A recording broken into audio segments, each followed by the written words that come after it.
in the way that Mahatma Gandhi taught us. They have done it non-violently.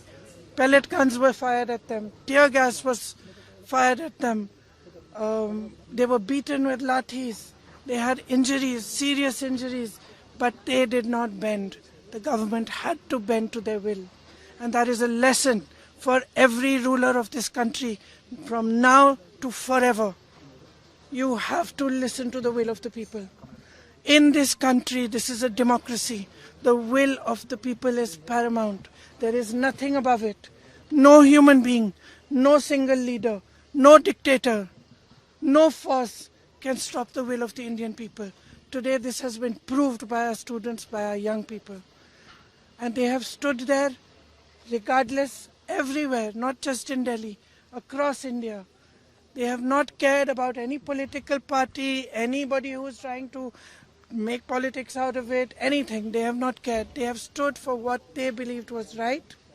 They have fought for what they believed was right. And this is their victory. I give them my compliments. We in the Congress party have tried our best to support them in the strongest way possible. Rahul Gandhi ji has been talking about this issue of paper leaks and exams for a long time. For a long time. I think it's been over 2 or 3 years that he has been raising this issue. So I think that I want to compliment him as well, because he has raised this issue and he has got the rest of us in the party, the NSUI, the Youth Congress, to not only support the students but to create a movement all across the country for the rights of students, for the reform of our education system. So now I think this is the beginning. But I'm really, really happy. I got a little bit emotional when I heard this news, because many times in these last 10 or 12 years I've thought to myself, when are our young people going to wake up? Look what is being done to our country. RSS is filling the entire educational system.